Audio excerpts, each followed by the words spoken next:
There was one practical joke that was played on set, which was elaborate. It became like the production values on the joke became as big as Star Trek itself. What was the joke? We filmed at a place called NIF in Northern California, which is the National Ignition Facility, where they're trying to discover nuclear fusion, right? Which would, you know, like Dr. Octopus in Spider-Man 2 makes that sun? Yeah. That's what they're trying to do, for reals, Yeah, right? you know how to speak to me. And, Yeah. I know how to pitch it.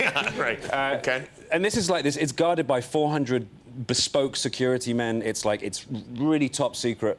But as soon as they heard Star Trek wanted to shoot there, all the nerds that worked there were like, yeah, come in, right, it'll be fine. You don't need a badge, just come in.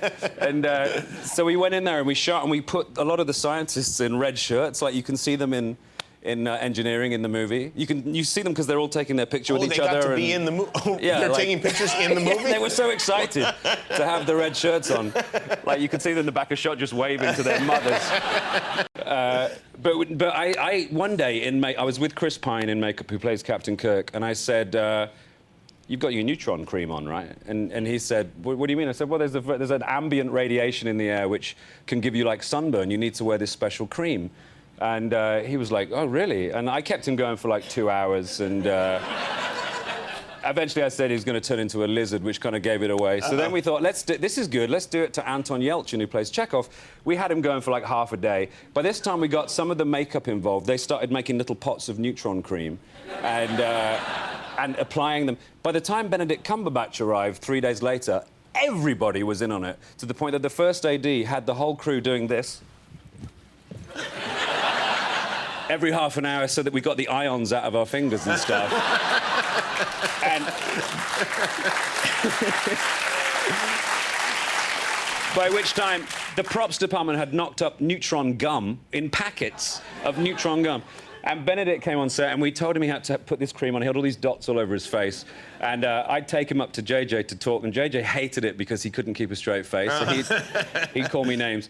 And we were doing a scene where Benedict had to sort of... It was quite a long sort of bit of exposition, long speech. He had to walk as well. It's tough doing two things at once for an actor, so he kept getting it wrong. And at lunch, we were having lunch, me and Chris Pine and Benedict said, I'm really sorry about that, but early this morning I kept getting it wrong. I think I was tired, and the ions in the air were really getting to me. No, they weren't. So, how did he wind up finding out? We had this... Chris and I, he was in so deep, he believed it so much he was starting to get a headache. And Chris and I, we need an end game here. So we wrote out this form that he had to fill in saying, I, Benedict Cumberbatch, hereby accept that I must wear the topical emollient neutron cream, and also accept that it is a completely fictitious thing and I'm an idiot, right? So we give him the form. He reads the form. He signs it.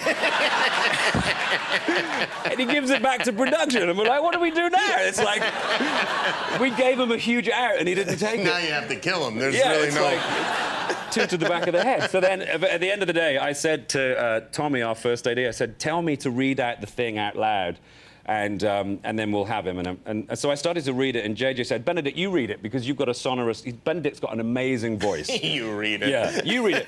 So he started to read this thing like this, I, Benedict Cumberbatch, and got to the point where it was like, and I am an it... What?